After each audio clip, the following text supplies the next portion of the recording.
Ryan Coogler is an Oakland native director who splashed on the scene with his directorial debut, Fruitvale Station, about the real-life story of Oscar Grant, a black man who was murdered by the police after being taken off a train, detained, and beaten. As many onlookers filmed with their phones, the night took place at the real-life Fruitvale BART station in Oakland, California in 2009. Ryan Coogler, being a native from the area, was at film school during the time and obviously caught wind of the story as within a few weeks it became heavily publicized. Coogler talked about how he wanted to humanize the story and intimate relationships the media lacked showing in the real story of Oscar Grant. Through film school, he was able to meet Forrest Whitaker and Nina Yang, who were head executives of their own production company, Significant Productions. The pitch was so compelling that there was an immediate agreement for funding for Fruitvale Station. During the process of casting, Coogler was able to meet with Michael B. Jordan as Coogler planned for Michael B. Jordan to take the role of Oscar Grant. They eventually were able to start filming together after Coogler met with Oscar's mother and the family attorney. With the funding of Significant Productions and other production studios, with only a budget of $900,000, at age 26, Ryan Coogler released Fruitvale Station on July 11th, 2013, to immediate praise and acclaim. The success of Fruitvale Station proved Coogler as being one of the next up-and-coming film directors in the early 2010s. This success was soon proven as his next film, Creed, starring Michael B. Jordan, about Apollo Creed's son, was also a smash hit with audiences as well. His star power rose until inevitably he was given the huge opportunity to direct, without a doubt, his most popular film and well-known film, Black Panther. Black Panther was a cultural moment, an event like no other at the time. Despite the flaws, which in my opinion were a lot out of Coogler's control, the movie was way better than what people had anticipated. Coogler didn't just craft a good superhero movie or something that was just entertaining. He crafted something that struck a nerve with black conscience, the creativity, the costuming, the color, the look, the music, the central performances, Chadwick Boseman as Black Panther and Michael B. Jordan as Killmonger. Everything about this film at the time was nothing we've really ever seen before. And I can go on and on about Black Panther itself. It really deserves its own time, but suffice to say, Ryan Coogler became the household name in black culture and film culture alike.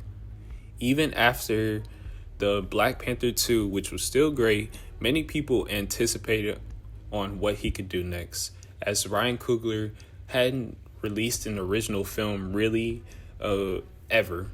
So I say this to say this was my most anticipated film of the year. Sinners, his most recent film, takes place during the Jim Crow era in 1932 Mississippi and is about two brothers played by Michael B. Jordan that come back from Chicago with the idea of opening up a juke joint and having their opening the same day. And I want to say initially, before I get too far into this, please go watch this film. This movie has a spark that I haven't seen in a while. The cinematography, the acting, the lighting, and the production design is near flawless.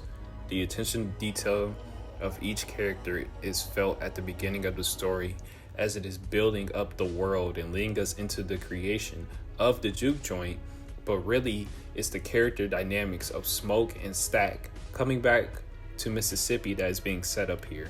The world feels lived in and doesn't try to downplay the time or era. The film also during this time is introducing its motif and really the most symbolic piece of the movie, and that is the music. Why music brings us together, the reason why we make music, what music means to us. Constantly throughout the film, it is being either played by characters during dialogue scenes. One of the most important things that the music did for me specifically throughout the film was providing a mood.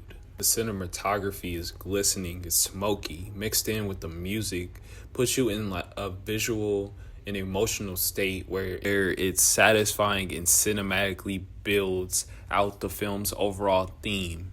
It is very essential when I say that music is necessary throughout this film, and you could definitely call this movie a musical if you want. Every scene where there is singing, dancing, and rhythm is flawless. There's one scene that I know everybody will get out of this film that is honestly perfect. I don't want to throw this word around, but cinematically awe-inspiring. And that scene alone provides the overall theme of the film. And while I do want to say that that scene is perfect, in my eyes, there is another scene that follows it that has just as much soul and so much rhythm. It's just as perfect to me. Really, the entire initial juke joint section of the film where we are spending time with each character that is built up from the beginning is so interesting and entertaining. And in a point where the movie feels the most confident in itself. The performances from the entire cast are so kinetic. The dynamics and authenticity is bouncing off the walls in this film. Michael B. Jordan, who is a longtime collaborator with Ryan Coogler, plays the twins Smoke and Stack. Both of the characters are essentially the glue of this entire film. They are both somewhat mysterious in the beginning, but as the story unravels, their dynamics are shown with the rest of the cast. The more you become attached to them and become interested in their building of this juke joint. Michael B. Jordan probably gives either his best or one of his best performances in film. He is lighting up the screen. But honestly, I can say that about every single performance in this film. From Haley Steinfeld as Mary, who was on fire, Jamie Lawson, Omar Benson, the great and amazing Delroy Lindo. In the heart of this film, Miles Canton as Sammy, who brings his A game here. And for what I know, this was his first role in a film. He brings a ton of soul and swagger and confidence to his character, Sammy. And towards the end, he has a fleshed out sequence that many people, I feel, can get a lot out of. And even with the villains of this film, and I say villains lightly, they were all interesting and very entertaining. And really, this film is a lot more than what I expected. I had a feeling going in that I was really going to love it, but this is one of those films that gave me, and I feel will give a lot of people, a jolt of energy. One of those films that are fresh and wanting to be more than just a great film. It wants to stay with you while you are being entertained. And I feel like a lot of people can get something out of it. And I specifically feel, as a black man myself, I feel like this film is speaking towards us and our love for each other, our creativity, our self-love, our resilience, really our passion, and how and where that comes from and why it's important that we have what we have in our culture. And while I'm praising that fact in this film, I want to say that towards the end, and even though it was amazing, and I'm talking about the climax here, I really wanted the movie to go a tad bit harder, a tad bit more rough around the edges. Once the vampire section of the movie kicks in, not the initial introduction of the vampires, but once the vampires get to the juke joint, the film itself, while having interesting moments, felt like a bit lost and muddy with its ideas. It felt like at times the movie was staging a lot of the times. It wasn't that it was uninteresting, because there were interesting moments in there, but the movie could have gone harder. It could have been a little bit less polished. It could have been more confident, like how that initial juke joint section was pure confidence, pure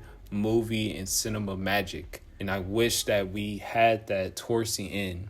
But in all honesty, it didn't ruin the movie for me. It was just something that I preferred. And I can definitely understand a lot of people can get a lot out of that section of the movie. But in my opinion, it was just a tad weak. But in all honesty, I feel upon a second rewatch that part will resonate a bit more, because there are interesting sections in that kind of ending middle area. Really, once the ending started to this film, it was really, really interesting, and something that I feel a lot of people will be talking about. That is Sinners. It's one of the best movies, if not, it is the best movie of the year. But it's more than just a great movie. It's one of the best movies I've seen in a while. I would truly compare this movie to what Get Out was when it first came out. Something truly different, inspirational, and entertaining that can show the power of cinema and the importance of Black creators giving creativity and allowing for new age people to express themselves. And that is my review of Sinners. I highly recommend you see this film immediately. See it with friends, see it with family, see it by yourself if you want to, especially if you are a Ryan Coogler fan or a film fan. This is one of the movies that you need to see in the movie theaters. With that being said, that is my review. Thank you for watching my second movie review. I really appreciate it. Please like and subscribe and share this around to your friends and family.